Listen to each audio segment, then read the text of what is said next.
Chaos has erupted in Lenasia South as residents continue to protest over illegal land occupation. The residents say that they've asked government to act. Let's cross live now to our reporter Malungelo Booi, who is at the scene. Malungelo, you've been there since the early hours of today. What exactly has transpired? That's right, Tammy. In fact, it's several parts of Johannesburg South that have seen so many protests this morning, with homeowners protesting over what they're saying are continuous land grabs in their communities. In fact, where I am, I'm in Annandale, where we've actually seen some residents, property owners, trying to make sure that the people who are on this land, in fact, I want Leander to move with me. There's some illegal structures that you will see, Tammy, on this piece of land. Well, the homeowners on the right are saying that these structures are here illegally and therefore they should not be here, saying that they've been talking to authorities to deal with this problem of land invasion in this particular area, and that authorities have not dealt with. In fact, some residents were actually showing us a court order, Tammy, saying that authorities have failed actually to even implement that court order, and hence they've decided not to go to work and deal with the issues themselves. Tammy? So this is really an issue of the communities taking what they see as their own well-being in their own hands. Has it been a peaceful protest, or has there been a bit of chaos that erupted there earlier on today?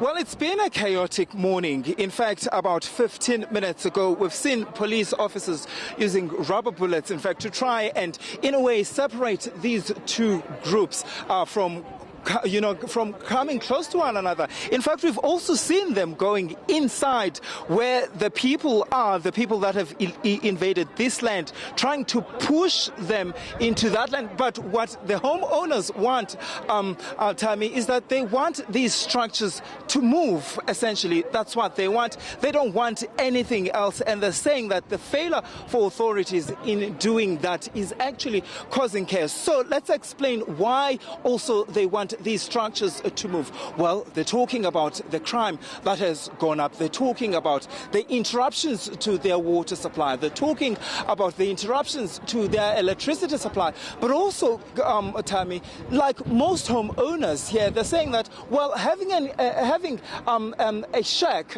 next to your property that you're still paying bond for, that's problematic, because the price of your bond of that property is actually going to go up. Hence, they want authorities to deal with this problem. But also, one of the things that I've heard, this particular land has also been earmarked for a housing development, and that's one of the things that's also causing a lot of anger. And also, Tammy, the fact that authorities have not dealt with this problem, I think that's what is frustrating residents here so much. But this is not something new, Tammy. The issue of land grabs, it's something that we've become so familiar with in Johannesburg, in Gauteng, in fact, as the country. But it also talks to something that the Premier of this province once spoke about in April, that we're seeing this problem that we're currently seeing because government is unable to plan as well for the influx of people that are migrating to this province from various parts of the country and elsewhere.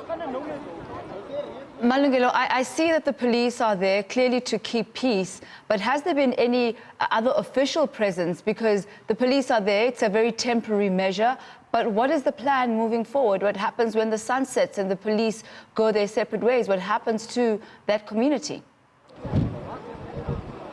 Well, hopefully somebody from from government will come and tell the residents here what will happen to these structures, because if in fact, it's quite interesting, some residents here were saying that they were up since 1 o'clock to make sure that they get the attention of authorities first, of which the police were saying that they're hoping that the political leaders will actually come and talk to these residents. In fact, to talk to both groups, it will be interesting to hear what government officials are saying about the current situation, because also what we're seeing also talks to the problem that we have in this country of housing. So what are they doing to deal with the problem of housing? In South Africa alone, we know the housing backlog stands at about 2 million.